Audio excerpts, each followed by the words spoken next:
Nick Majerus here. Welcome to Top Med Talk. Today's Top Med Talk is a Sunday special titled Preoperative Optimization, Framing Up the Value Proposition. It's presented by Sol Aronson, tenured professor at Duke University, and features a talk from Michael Englesbe, professor of surgery at Michigan, followed by a panel discussion featuring Dan Engleman, president of the Enhanced Recovery After Cardiac Surgery Society, Baystate Health in Massachusetts, and Tim Miller of Duke University. Further discussion is provided by questions from online listeners and conference delegates posed by Vicki Morton, Doctor of Nursing Practice and Director of Clinical and Quality Outcomes at Providence Anesthesiology Associates. Have a listen and enjoy. Top Med Talk. I gave a talk yesterday about credibility. So I'm a surgeon. I run the pre-op clinic, but it's a partnership with medicine and anesthesia. I'm a liver transplant surgeon. I got very interested in frailty about 10 years ago when I saw my patients not recovering after kind of successful surgery. And we have focused on prehabilitation for a long time in our state. See anybody do it up here? That'll work. So I also run something called the Michigan Surgical Quality Collaborative. It's a network of 70 hospitals. We get data flows. We're fully funded by Blue Cross. They pay for a nurse at every hospital. It's about $100,000 each, plus a data coordinating center. It's a huge investment from Blue Cross and Blue Shield of Michigan. Our mission is to make Michigan the best place for perioperative surgical care in the country. It probably is, just because Blue Cross has been financing this for upwards of a decade across all the different surgical specialties. So the value proposition around prehabilitation is my point. A couple challenges. One is I've learned this the hard way. I've been doing this for 10 years. What saves money for a payer makes everyone else upset. What saves money for a hospital makes all the other stakeholders upset. And what makes money for a surgeon makes everyone else upset. So you have to develop a program that is relevant to all three core stakeholders: physicians, hospitals, and the payer. And we've tried to do that in Michigan, hopefully with some success. So how did we do this? We got a demonstration grant from Medicare probably about 6 years ago. And this is not real science. This is 3,000 patients in the state of Michigan. And it's a subset of them even. It's about half of them that have Medicare as their payer. And it's a case controlled. So we have about 2 controls for every one patient that did prehabilitation. What is prehabilitation? Nothing very fancy. This was done across 40 hospitals. Here's a pedometer. Here's a pamphlet. Everyone should train for surgery. We care for you. You need to walk every day up to surgery. We don't delay surgery for this. The average patient trained for about 3 weeks. Here's some information on smoking cessation, nutrition, care planning, stress management. Pretty much all it was. They got our daily text to put their steps in. Nothing too fancy. This was done on a statewide population. So we had to do it kind of as kind of on the cheap, for lack of a better term. This is the implications. So for Blue Cross and for Medicare, it's Medicare data, the average index cost went down for the patients who trained. Now, the control population was matched. The control population is actually a little bit sicker because the people who trained are the people that the surgeons wanted to enroll in the program. So like Saul's a robust 50-year-old man. I would operate on him. I probably wouldn't refer him to the program. I have an 80-year-old father. I'd probably put in him. We try to adjust for that with the math and statistics nonetheless. It reduces costs modestly for Medicare. Most of that cost savings in post-discharge resources. So if anyone does healthcare kind of finance, there's a big push on reducing kind of after-discharge care. Things like SNFs, outpatient care, readmissions, things like that. That's where most of the savings was. So the bottom line, this is for major elective inpatient surgery, who are the people that I think need to do prehabilitation. I know. For Medicare, it saves them about $3,000 per case. So the average cost is approximately like $27,000 for the surgical episode, 90 days of care, and it goes down by about 10%, which is real money. So yay, everyone is happy. Medicare is happy. They think we're great. The hospital's angry because actually they get paid $3,281 less. That is the reality. So what is in it for our hospital? And this is a University of Michigan where I work. We struggle with capacity. The hospital is always full. We cancel operations every once in a while. So in the University of Michigan patients, this is just the University of Michigan patients. So I'm selling this to my hospital. We reduce length of stay by a day and a half. So that's the value proposition for our hospital. Value proposition for the payer is different, but then who does all the work? And it's very clear that all this work is done in the private setting at the private practice surgical office, which is a total non-starter. Everyone is working 110%. And we had a large grant, and it totally, no one does prehab in Michigan anymore once the grant stopped, because it was essentially additional work. So what have we been able to negotiate? So we have now what we call a Modifier 22 program. So if you enroll your patient in the program, they get paid, the surgeon gets paid an extra 35% on the surgical fee, because it is more time to enroll these patients having major surgery.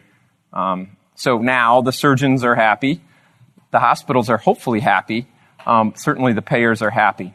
Those are the three, that is the core value proposition. So this is what happened when we did Modifier 22 at the University of Michigan, just one of the hospitals. We've been percolating with about 60 patients a month doing prehab, thoracic, major GI oncology, Whipples, liver resections, esophagectomies, the big operations that we do at our institution, colectomies. We were doing about 60 a month, just prehabbing. We have one FTE to support this program. And once we started doing Modifier 22, you can see kind of how it has gone up, even at our own institution, which is kind of like the Death Star of the Soviet Union, where all the money kind of goes in one huge pot. But it certainly motivated change. And I think in March, we're on pace to get about 300 patients through. We do about 80,000 operations a year. And those are almost everyone who has a big elective operation outside of cardiac surgery. And we don't do any orthopedics because of the functional. So everyone should train for surgery. That's what we do at my institution. This Modifier 22 program is currently a pilot program at the University of Michigan. We're rolling it out July 1st to the rest of the state. I don't know if that and carrot will be enough to get surgeons to actually do it. We'll have to see. Thank you very much. Yeah, go ahead and say it. Dan Engleman, who we just heard, will give us his perspective on the cardiac side. Perfect, thanks. Yes, if you paid me an extra 30% for cardiac surgery, I'd have 100% enrollment. So, wow, I'm speechless. Great talk. So I wrote this article addressing the imperative to evolve the hospital new product value analysis process. Any person who's listening, watching in this room who's ever tried to bring a product to the value analysis committee knows exactly what I'm getting at, and it's an antiquated system that absolutely needs to be revamped. So I'm just going to touch on a couple of those topics that came to mind. And really, this is the bottom line. Hospital budgets are in silos, and that has to end. Just because I bring in a new drug and the pharmacy budget is X, they say, sorry, we've been told we can't increase our budget by a single dollar. However, I'm saving money in the ICU, the ward, the readmissions, the length of stay, a million other places. They don't care. It's not their silo. It has to change. What is healthcare value? Well, as Michael Porter wrote, it's quality divided by cost. But really, it's patient healthcare outcomes per dollar spent. It's the patient's perception of it, not the hospital's perception of what quality is. And that's also very important. And complications after cardiac surgery are all not created equal. This came out of Hopkins, and the summary there was that adverse outcomes are magnified when multiple complications are encountered. Seems obvious, but in cardiac surgery, it seems like we sort of get on a path where there's a small little complication which leads to a bigger one, and next thing you know, you get a lot of increased additive costs of post-op cardiac surgery. And the Virginia Collaborative came and worked on that a lot. And they said, well, a discussion of potential savings resulting from a reduction in the incidence of postoperative complications is incomplete without mentioning the investment required to achieve such goals, which is absolutely true. And that's what you're getting at, really, is what does it cost really to get there, to get a prehab program? What is the cost? Who's going to pay for it? And how are we going to get to that? So who, what, and when? Do we do a selective or a comprehensive change? And that's sort of like, should we use seat belts? Should we do it on every single patient that comes through any type of surgery? Or should we only utilize it once the problem is recognized, which obviously is not the answer. We shouldn't be reactive. We need to be proactive. So I would go with the safe seatbelt side if I had to pick. And in cardiac surgery, these are our goals we've come up with. We think that we're looking for pretty much a 30% reduction across the board based on our STS data, our present where we are data. We would like to reduce length of stay by at least a day, and programs with 1,000 patients could save $2 to $4 million a year. There's a lot of money spent in cardiac surgery in this country and around the world, and we do believe we could absolutely save $2,000 to $4,000 per patient without any difficulty. We strive for aggregation of marginal gains. The progressive accumulation of minor changes in the correct direction ultimately leads to a major gain, even though the immediate single benefit's small. So tiny little improvements aggregated over time, and that's sort of our enhanced recovery mantra. And what we came up with in that paper was that really, when you go to your value analysis committee, you actually have to look at the value by classes. We came up with this class that hasn't been picked up yet, but we're hoping that someday you could actually have a value positive, value neutral, value negative proposition, and then the level of evidence for each one. So it's just like you make guidelines with a class of evidence and the literature behind it. We believe that the same thing should be for developing a value analysis methodology, which really doesn't exist across the board. Here's a dirty little secret I'm going to end with. Sometimes we get paid for complications. It always, and it is a Atul Gawande's JAMA article, but it's 10 years old, but it holds right now. If I do a really lousy job in the operating room and my patient is soaking wet just because I want to go get out of the operating room earlier, and then I have to come back for a re-op for bleed, they pay me another $2,500 just to take that patient back. That is absolutely opposite. We need to disincentivize these types of complications, not incentivize them. And that's it. Thank you very much. Have a seat up here. Sure. And Tim, come on up. I promise I'll be less than 300 seconds, but I just want to give you some high-level thoughts to frame what I look forward to be a good discussion. Healthcare value creation, I think, and Michael Porter helped us sort of organize these thoughts, should, I submit to you, begin with we have to define the problem. The problem may be different depending on the zip code we live in, depending on the community that we serve, and our external pressures for value as we would define them. We have to organize ourselves around the problem, our teams, our location, our data tracking efforts, measure the outcome and costs around the condition, not the intervention. Total cost of care. Total cost of care is what should drive value creation. I think we've been subjected heretofore to cost shifting, cuteness and cleverness, but the real issue is total cost of care. And that should be determined by the actual expenses and as opposed to just sort of aggregating or dividing the sum of the charges. And we should consider the patient and the condition in the entirety of their, if you will, life cycle. A couple considerations just for framing this discussion for the care process. I think we all understand that sort of tripartite mission of the Institute of Health, the patient experience, the provider experience, and our definition of value that we just saw, where we look at quality and cost. But I think that's sort of ethereal, and we need to go past that as we operationalize this. And so what our responses to addressing those issues are is something that I think we need to think about when we really get into implementation strategy. So how do we deal with access? How do we deal with training and education? How do we deal with the sort of formation of those teams? How do we manage disease in a chronic and acute setting and really implement those variables of efficiency? And then what are the tactics that we would employ at a local level? I submit that we should think about those divided into those tranches, Mike, as you kind of pointed out, that we have these competing interests between the patient, between the physician and sometimes the practice, in the hospital, and how do we operationalize those? And I submit this sort of outline and matrix for us to consider. And finally, I would just offer a topography of how we look at care planning in the context of access or asset, if you will, management or marketing strategies, because it is, at the end of the day, competitive. Payer strategies, how do we engage our payers? How do we incentivize ourselves to do the right thing? are those models of compensation or alignment that we need to start to think about. If we talk about value, but we're still rewarding fee for service, I think it's going to be very difficult for us to move the dial.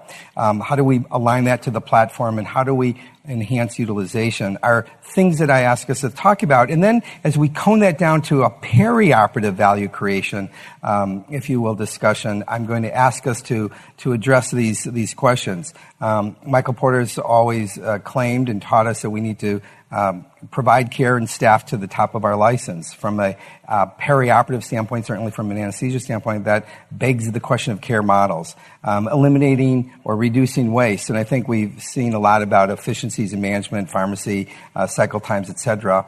To reduce variation, I think the whole theme of ERAS, if nothing else, is to teach us that to reduce variation has great benefit. And then at the end of the day, I think we have to figure out how to align the efficiencies of care, to move the uncomplicated procedures to those areas where they're not in the high-cost facilities. And I think the science is going to move us to understand how to do that better. I think predictive analytics is going to enable us to do that better. And I think we have to just address the care to transition to care. On that note, I'm going to walk over here and invite further discussion. Thank you very much.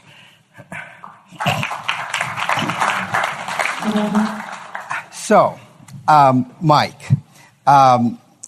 you spoke to the importance of bridging, if you will, the interests that may not necessarily be aligned, particularly in a fee-for-service environment between the physician, the payer, and the patient. How do you think that would change as we evolve to a more risk-based, value-based, if you will, healthcare economy? Yeah, I think I think anyone on a stage will always kind of say we need to move in that direction. It's happening so slowly, and I think the boots on the ground physicians aren't in that mental model yet, so we have a ways to go. But when hospital, payer, and provider and patient kind of needs align, then all of these things will become significantly easier. And to be honest with you, Sol, I think the most inspired kind of vision of perioperative care that I've heard is yours, which is the perioperative event as a population health-based intervention. You know, you come in, you need to have a heart operation at the age of 50, and can you pivot and change your health for the next, hopefully 30 years? It's a unique time, and that would enable us to, with that kind of vision and kind of risk and value, would bring, I think, resources into the perioperative event so we could do those big things like smoking cessation, mental health engagement, exercise, the things that we know actually make people live longer, unlike, liver transplants or hernia repairs are the things that I spend my time doing. So once the values align, it'll be much easier. I don't know anyone who's living in that world. I mean, it doesn't happen in the VA system. You think it should. I'm not sure it happens outside of the U.S. all that well either. So I think there'll just be less resources, and we'll be equally angry would probably be what'll happen. So. Dan and Mike and Tim, I'll ask you to sort of weigh in on this. I think over the years we've made great strides, and the reality is surgical complications are not common. Though when they happen, they're certainly disproportionately expensive compared to our having to manage adverse events in non-surgical arenas. Probably because we are more attentive to the non-invasive versus invasive, probably because we're more attentive to volumes that predict quality within institutions and organizations. But speak, if you will, where we can go for the next horizon to impact the adverse events that are surgical in nature. And obviously this is a preoperative optimization session, so I'm leading you to speak to where you think that would lead us to the next horizon of improvement in our outcomes. Dan, why don't you grab that first? So specific to pre-op, is that your... Well, perioperative optimization, if you will. First thing is, when you said complications aren't common, I'm not so sure I agree with that. And Push back. And I lead in, the critical care unit in my, 800-bed hospital. If you include complications being anything outside of the norm of the post-operative course for that particular procedure, they're very common. It's probably 30% of our patients. That would include anyone with a prolonged intubation. anyone who isn't out of bed in a timely fashion, anyone who doesn't go home by post-op day number 5, anyone who is necessitates going to a skilled nursing facility versus home, we consider almost now in our complication range, because our standard of care now is to send every single person home, which, by the way, anyone wants to, in a value-based environment, save money immediately, as they did in Michigan. That's the low-hanging fruit. Figure out the percent of patients going to a SNF versus home and immediately put that on its head, and you will be a hero. But before you do it, get a baseline number and say, here's where we are, so that all the savings you can go back to your value analysis committee and claim for your own to buy your next little toy. But that we saved $1.2 million in 3 years in cardiac surgery just shifting that 80-20. It was 80% SNF, 20 home. Now it's 80% home, 20 SNF. But what do I think in the prehab setting? Let me reframe Yes. so I can back out of the misspeak. Yes. Of the complications that do occur, Correct. How would you weight the attribution of those to surgical, if you will, technique and or organization of institutional protocols around surgery itself versus the patient's disease? Absolutely. So in cardiac surgery, which is different than every other surgeries, that's been looked at. And when it came to major morbidity and mortality, they found that 80% of that was due to the perioperative time frame and not the intraoperative. And that goes absolutely in the face of what most cardiac surgeons think. They think that it's do or die in the operating room, but it turns out it's do or die preoperatively and perioperatively. And that includes up to 90 days post-op. And that 80% of the problems could have been avoided in that time frame. What can we do preoperatively? I think we need to delay surgery and optimize our patients. But I'd go beyond just a little bit of a pedometer, lower your stress, and I would really get the patients into a focused prehabilitation program where they're literally getting counseling, getting a nicotine patch to stop smoking, put on that treadmill and marked, be more aggressive would be my goal if we had the cash that you could seem to be able to get out of Blue Cross Blue Shield in Michigan. Tim, given your experience with ERAS in the colorectal space for many, many years now, and hearing Dan speak earlier about their very, very academic, if you will, a way to tee up, if you will, the value proposition for cardiac surgery, ERAS, between data and change is reality. And we learned yesterday reality is emotion and trust and how easy it is to do. Any advice you'd like to give Dan about the journey he's about to embark on? So for those of you who don't know me, I'm Tim Miller. I'm at Duke. I'm president-elect of the American Society for Enhanced Recovery. So I've been involved in enhanced recovery for 8 or 9 years now. It's a fun journey. I guess there's 3 comments that perhaps I could make. Broadly, firstly, get the administrators in the room and the payers. I love both talks by the Engels. I like the Engels. Speak to you as the Engels. I think great talks, and I think you came up with a lot of good points. Emotion is important, and then we still need to work on the science. So firstly, get the administrators in the room. We've done some forums through the American Society for Enhanced Recovery where we have teams that come, surgeon, anesthesiologist, nurse, administrator. Are there any administrators here? A couple, but I think the administrators love being involved, and they love hearing this enthusiasm, hearing the science, and when they come away and they realize the change that we can make, that we can improve the quality of care, we can decrease costs, and suddenly the administrators get on board. And as you mentioned in your presentation, in a way it's how you frame it to the hospital. Yes, we can improve quality, reduce length of stay, but as a number of surgeons have put in their propositions to the hospital, if we do this, we can increase the size of the hospital because we can increase the number of beds that are available. Some people put it that we can create a virtual hospital. If you reduce your length of stay from 8 days to 6 days for all colorectal surgery, then for that 2 days you can bring in other patients, do other procedures. So you have to frame the value proposition for the hospital. And if you do that, then you can also appeal to the emotion as well. And as we say, I think emotion is important. We're all believers here, but I think we all agree that it's the right thing to do, talking about prehabilitation. If you've got a patient who sits on a couch and smokes and the HbA1c is 11 and they're likely to get complications, it's not big jump to appeal to the emotion that it's the right thing to do to optimize that patient.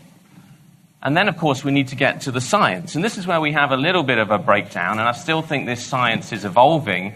We have science, say, for HbA1c or hemoglobin, that if your HbA1c is higher, you can reduce that in the preoperative period.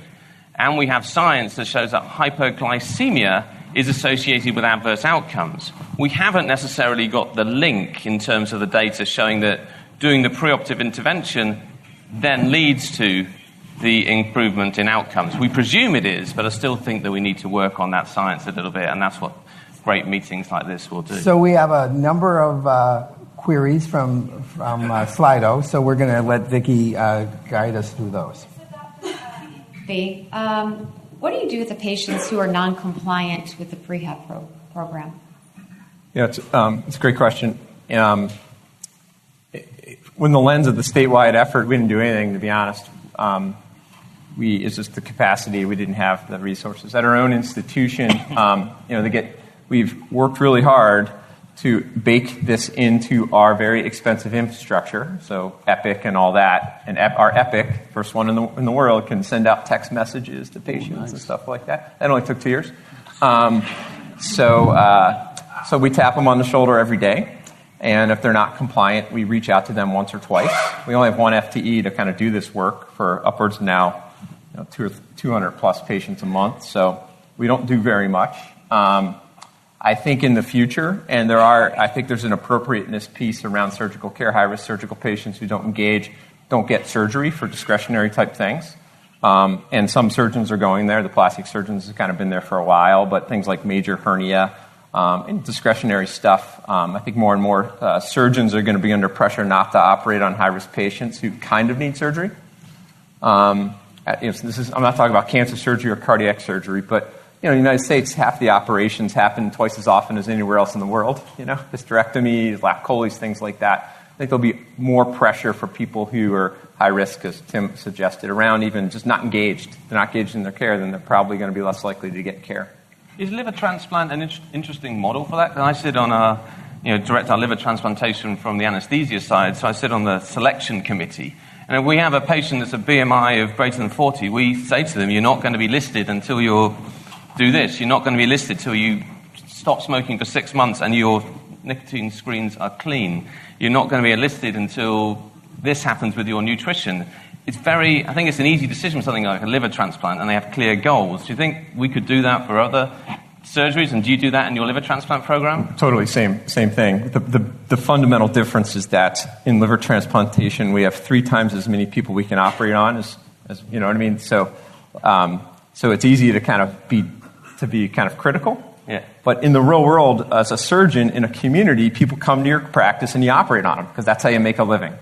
And it's still that way, essentially, even in kind of value-based kind of models. So it's hard to turn people away, and it's going to take a long time to kind of go that direction. But I do think surgeons who have too many patients are on board with these things. But the problem is then these patients will then go to some bad hospital and get even worse care.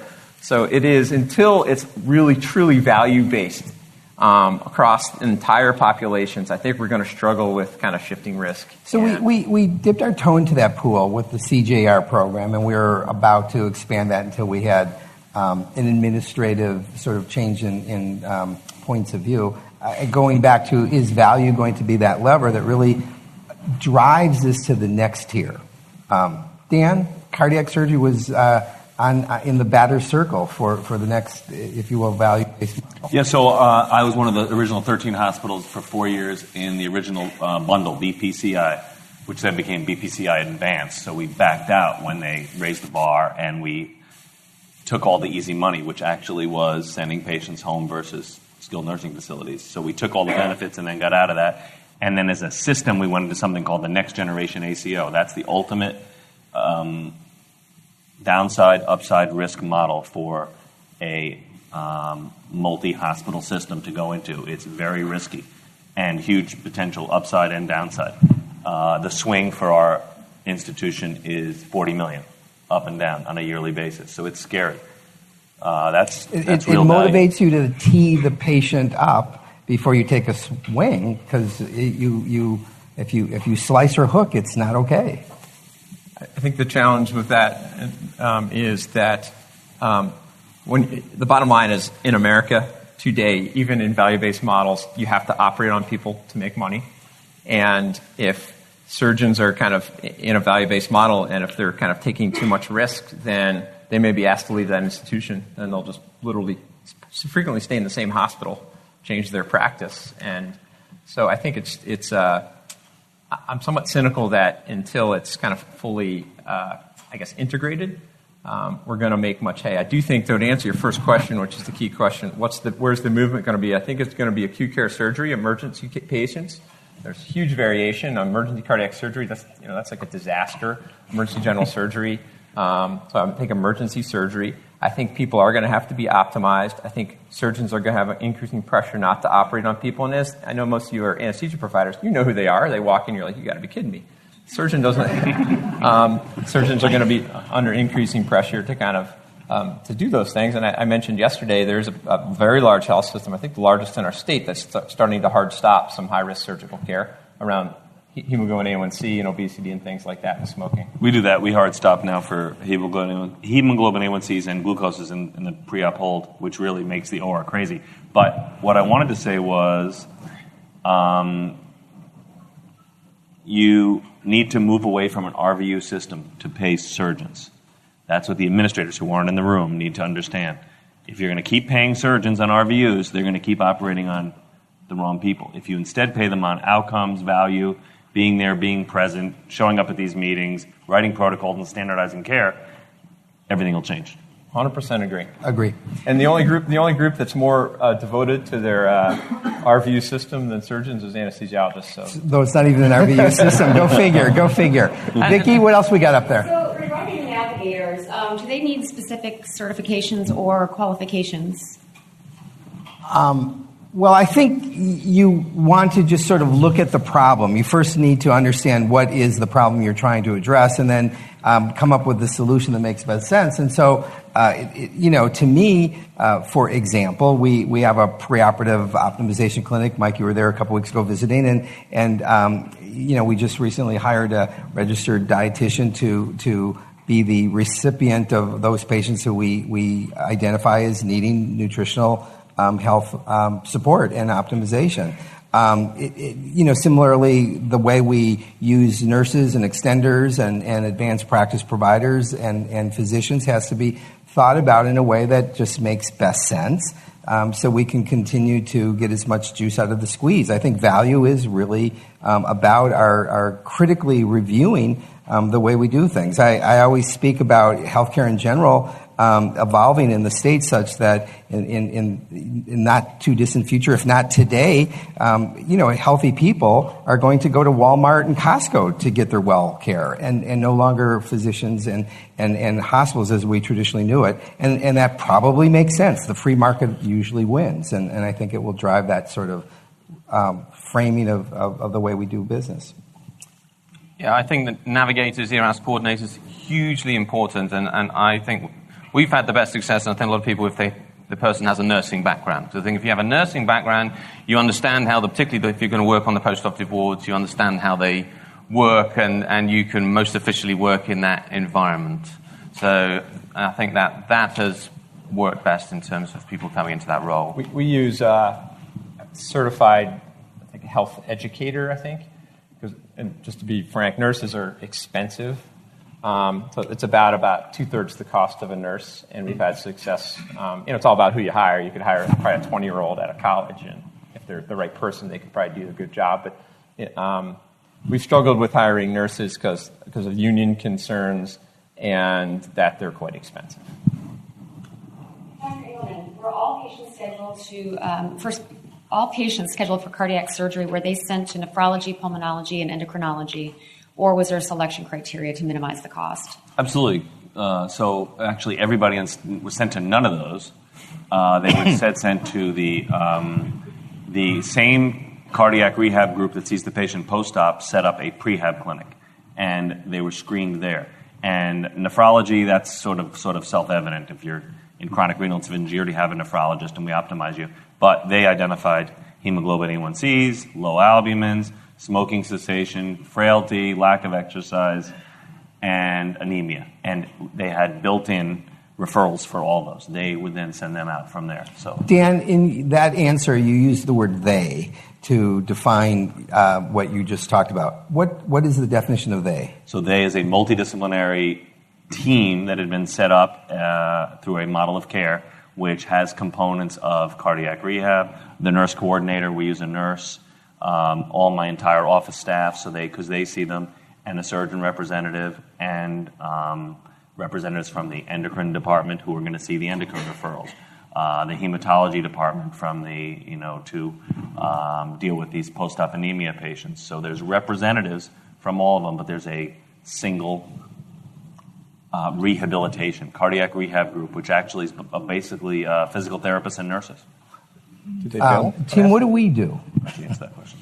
So, we've started a PASS clinic, pre-anesthesia and surgical screening clinic, which is basically evolving from our traditional PAT clinic. So the idea that we want patients to come much earlier to the PASS clinic after they've been diagnosed surgical, or even sometimes beforehand. And then we have a multidisciplinary setup, which is led by anesthesia, where we have various pathways such as preoperative anemia clinic. We have slots available in the endocrine clinic, so someone with an HbA1c who's been screened greater than 7.5% can go and see an endocrinologist or the endocrine team. We have smoking cessation, and we've partnered with experts in smoking cessation. We have a nutrition clinic who's run by Paul Wishmeyer, and again, patients who have a simple screening system. Patients who have a low albumin or weight loss of greater than 10% can be referred to see a dietitian and get preoperative nutrition screening. Have I missed any? Chronic pain. So I think this is a huge one as well. Pain catastrophizers. Pre-op opioid. Pre-op on morphine equivalents of greater than 100 milligrams can go and see an expert beforehand and try and get their pain optimized and get their opioid use reduced preoperatively. So I think there's a number of different ways, but in our institution, it's coordinated through what we now call the PASS clinic, but a very similar system. And I don't really think it matters in a way who coordinates it. It's having the system in place to try and get these pre-optimization programs to work. What do you guys do in Michigan? Well, we don't do anything that good. We went to Duke 2 weeks ago, our whole team, 4 of us, PA who runs it, someone from internal medicine, myself, and anesthesia, just to see the remarkable program that you guys have, and we're trying to emulate it. There's 1 or 2 things we maybe do better, but 90% of stuff we struggle with, and I think it all comes down to how do you pay for it, and how do you make a business case for this. So it's just a long slog. I'm sure you guys have been cranking on this So I can answer that. The payment is a great question. That's a problem. So it depends on the insurer, but if you came in with a non-STEMI, I'm talking about cardiac now, it's my only world.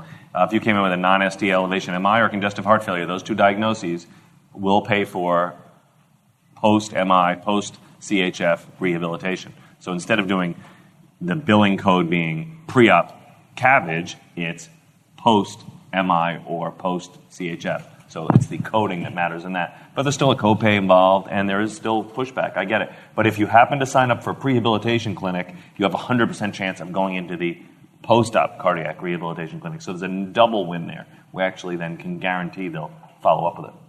One of the things that we struggle with, I think in general, and that we certainly have addressed at Duke as well, is there are 2 parallel realities. One is the fact that we talk about value a lot, but we, for the most part, still live in a fee-for-service world. And so as we evolve or walk down that tightrope of, value to value, we, depending on where we live, that tightrope is either long or short, thin or thick. But there are two, if you will, competing incentives. One is contribution margin, which is what you're referring to. How do we figure out how to code so we can get paid in a traditional fee-for-service world? And there's all kinds of interesting science and efforts around that. The other, and that's pretty straightforward. I think it's simple once you figure out the how to navigate. The second, which is much more complicated, and I think, frankly, way more important, is cost avoidance. And the cost avoidance discussion is a difficult calculus to make. But if you're truly in value, the value is cost avoidance, not contribution margin. But we still get trapped into thinking about value as contribution margin. And I think we have to catch ourselves on that. Yeah, I mean, I totally agree. And I think the interesting thing is everyone you talk to who's theoretically on the other team agrees just the system is so darn complicated, it's hard to change. So we want to, everyone thinks we're the luckiest people in the world because of our relation with Blue Cross and Blue Shield of Michigan, and we are. And the chief medical officer... And you are. And we are. And the chief medical officer buys things like the prehabilitation modifier 22, which he's like, I get it. Like, we're going to save money. This is good for, and we work for patients and we work for General Motors and Ford. But then when we go and suggest something a little more innovative, like, all right, we do 65,000 lap choles in Michigan. We probably ought to do 40,000. So pay us for 50, and we'll figure it out, and across the whole state. And because in the UK, that we would, if you lived in the UK, we would do the rate of lap chole would be about 35,000 in the state of Michigan. We do like almost twice that many. So all right, pay us somewhere in the middle. And they're like, oh, that's great. And within the first, the next day, they're like, we can't figure out how to even do that. Like, how would that even work? Between where would the money go? Would you have a third party, kind of like ombudsman? Would we ask you to come over and figure? So I'm not telling the surgeons they can't operate. No thanks. So and then the anesthesia providers have to buy on this, and then da. So I think part of the challenge is just the complexity of all of our systems, and it's going to be these minimal incremental. Kind of what you've done at Duke. It's just like one battle at a time. And trust me, I understand. There's no victories. There's no victories in this game. The importance of aligning incentive to changing our comp models from a RVU, eat what you kill, the more widgets you make, the more, income you get, to truly value, where we're incenting quality and behavior, is a heavy lift. And I think we're only beginning to figure out how to do that. And I think we're really, really early in that curve. Yeah. Dr. Engelmann, people want to know, how do you handle cardiologists who want you to operate tomorrow rather than prehab them for a couple of weeks? Those 6 people are right on the money. It's tough. That is a great question. You handle it with phone calls. You call them up and you say to them, Dr. X, I understand that, but your patient actually can go home. I know there's a slot tomorrow, but he also smoked and his hemoglobin A1C is 9, and we have data to support the fact that he will do better if we can get him to our prehab clinic. And they kick and scream a little bit, but only a little. And everything can be resolved with a phone call. That's my answer. So, great discussion. What's the role of internal medicine and hospitalists? Does silos still exist? Tim? I don't think it matters who does these programs. I think it's going to be different for different institutions. And at the end of the day, if you have the patient at the center, then different places, different specialties will take on that role. And sometimes the surgeons will, but increasingly the surgeons are going to get busier and busier. Anesthesiologists are increasingly getting into that space. And internists are as well. And in our institution, we partner with our internists. For instance, in our POSH program for optimization of senior health, partner with our geriatricians and refer those high-risk elderly patients for a comprehensive geriatrician consult there. So, I think it's a partnership, and I think we all need to get in the room and do the right thing for the patient. With reference to cardiac surgery, is there any perioperative initiative towards reduction of stroke? So stroke guidelines have been written for years. So the ERAS Society itself did not. We didn't want to reinvent the wheel. There are a lot of papers out there about how you cross-clamp the aorta and how you reduce the scads that can be detected when you come off pump, and off-pump versus on-pump surgery, and keeping mean pressures up and keeping patients from being anemic, and preoperative workup of carotid stenosis. So I can go on forever.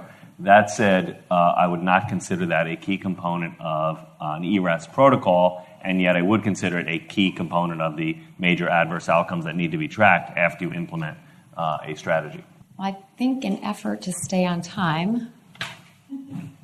Thank you, everybody. Thank you. Great job. Thank you. Lee Majerison here. Thanks for listening to Top Med Talk. Now, before we let you go, it's important that we remind you to subscribe to Top Med Talk. That way you'll never, ever miss another episode. Also, if we could encourage you to join us on social media, Twitter, Facebook, LinkedIn, YouTube, pretty much every single social media platform, we're there. Join us. And finally, check out topmedtalk.com. If you go to our website, you can subscribe to email updates. That way we can always tell you where we're going to be, what we're going to be doing, and how you can join us. topmedtalk.com and click on the section marked email updates. Finally, Top Med Talk is proud to act as the broadcasting arm of EBPOM, Evidence-Based Perioperative Medicine. We'd love you to find out more about them as well. ebpom.org is their website. That's ebpom.org. And if you go to ebpom.org/meetings, you can find out about some of the wonderful meetings that we attend and cover across the year here on Top Med Talk. That's ebpom.org/meetings.